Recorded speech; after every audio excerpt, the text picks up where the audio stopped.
Ako si Jade Buhoy, hatid sa inyo ang mga pinakamainit na balita sa bansa dito sa News Force.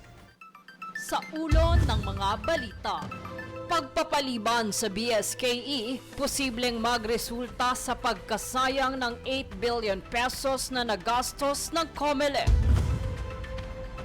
Upper middle class status, pinangangambahan ayon kay former DBM Secretary Jokno, trabaho kaysa ayuda, nais ng masa. Leadership Fund sa 2027 budget, panawagang buwagin. Digital Financial Services, kinakailangan ng access ayon kay Senador Erwin Tulfo. Kaso laban sa ilang labor leaders, panawagang ibasura ng Gabriela. NPC, binigyan diin ang right to privacy ukol sa pag-post ng content ng walang pahintulot kahit nasa pampublikong lugar. Patas at pantay na balita, komprehensibong ulat para sa pulso ng masa. Ito ang News Force. Para sa unang balita, nagsuspende ng pasok ang Malacanang sa mga paaralan at trabaho naman sa mga kawani ng gobyerno kaninang alas 3 ng hapon dahil sa patuloy na malakas na pag-ulan dulot pa rin ng habagat. Kasama sa mga lugar ay ang NCR, Zambales, Bataan, Bulacan, Pampanga, Tarlac, Nueva Ecija, Cavite, Batangas, Rizal, Laguna at Quezon. Nagbabala naman si Commission on Elections o COMELEC Chair George Erwin Garcia na maaaring masayang ang 8 bilyong pisong magagastos o nagastos para sa paghahanda sakaling ipagpaliban ang nakatakdang Barangay and Sangguniang Kabataan Elections o BSKE sa November 2. Ayon kay Garcia, 19 billion pesos ang unang budget ng COMELEC para sa BSKE, kung saan nagamit na ang 8 billion pesos para sa paghahanda habang nakalaan naman ang 9 billion pesos para sa honoraria ng mga guro at tig-1 bilyong piso para sa training at gastusin sa deployment. Paglilinaw pa niya, hindi maaaring makialam ang COMELEC dito at nasa kamay ng Kongreso kung ano ang magiging desisyon ukol sa eleksyon. Dagdag pa nito, lubos na handa na ang COMELEC na magsagawa ng halalan sa Nobyembre. Samantala, Presidential Spokesperson Claire Castro sinabi na hindi pwede sa gobyerno ay puro teorya lamang sa kanilang mga sinasabi. Ayon kay Castro, lahat ng mga sinasabi ni Congressman Edgar Erice ay laging hindi tugma sa katotohanan dahil puro galing lamang sa kanyang isipan ang kanyang mga sinasabi pero walang basihan. Ito ang naging pahayag ni Castro sa mga lumabas na sinabi ni Kong Erice na optics lamang ang pagbanggit ng Pangulo kay dating Speaker Martin Romualdez noong SONA pero walang nangyayaring matapos nito. Ayon pa kay Castro, hindi nakausap ni Erice ang Pangulo kung kaya't wala siyang karapatan na maging spokesperson ng Pangulo. Gumawa na ba siya ng aksyon patungkol dito sa mga di umano mga local government units na nagkakaroon ng korupsyon patungkol sa pangongolekta ng basura? Pakitanong niyo po sa kanya yan. Pangalawa, ang sinabi niya dito, again, sabi niya, kasi I don't think that the President can afford to jail former Speaker Martin Romualdez. So ito ay iniisip niya lang. Nakausap niya ba yung Pangulo ng diretso para malaman niya kung anong damdamin ng Pangulo patungkol dito sa mga tao na nasasangkot sa flood control mess?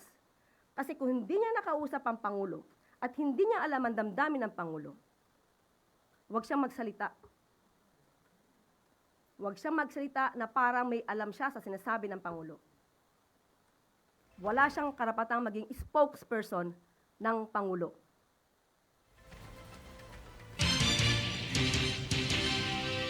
Gumawa na ba?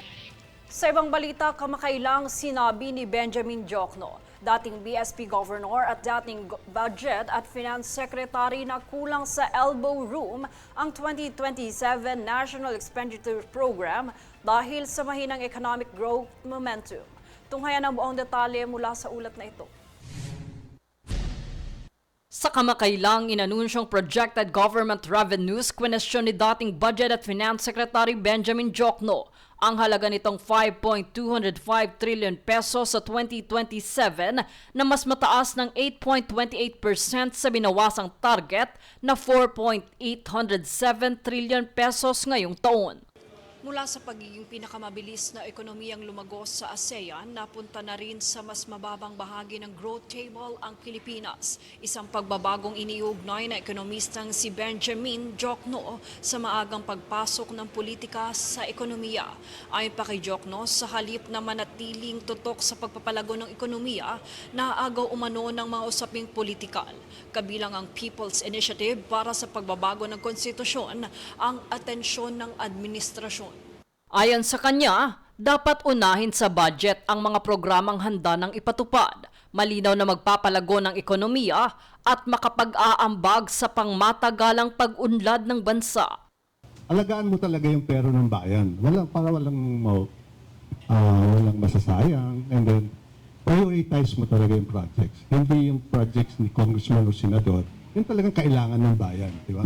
Pinuna rin niya ang mga tax cut na inanunsyo ni Pangulong Ferdinand Marcos Jr. sa SONA dahil wala umano itong binanggit na offsetting revenue measures na kailangan para matugunan ang posibleng kabawasan sa kita ng pamahalaan. Binigyan din niya ang pagtaas sa privatization proceeds na anilay mahirap makamit kung mabagal ang takbo ng ekonomiya. Nabigyan ding pansin ng ekonomista ang kalidad ng paggasta dahil ayon sa kanya, lumilipat umano ang spending priorities mula sa mga programang job creating and growth enhancing patungo sa social grants o ayuda na maaaring magpahina sa productivity, employment at long-term competitiveness. Saan mo ba kinukuha yung ayuda? Taong bayan din di ba? Hindi naman as if free money yung pinipigay na ayuda. So, kailangan talaga as an economist, mag-adjust ka agad yung tao. Isa ang infrastructure spending sa mga halimbawang binanggit na nasa 5.17% ng GDP ngayon taon at inaasahang bumaba sa 4% sa 2027 at 3.96% sa susunod pang taon. Pagpapaalala pa ng ekonomista na nasa 21.4% ng kabuang revenues ang inaasahang mapupunta sa interest payments habang umaabot sa 7.2 trillion pesos ang panukalang 2027 national budget. Aniya sa halip na ilaan sa social grants o ayuda, kanyang hinikayat na mas pagtuunan pa ang mga programang nagpaparami ng oportunidad at sumusuporta sa pangmatagalang paglago ng ekonomiya. Maraming talaga leakage yung mga ayuda. So at saka kung magbigay ka rin lang ng ayuda, mabuti bigyan mo na lang siya ng trabaho. Jade Buhoy, nag-uulat para sa Golden Nation Network.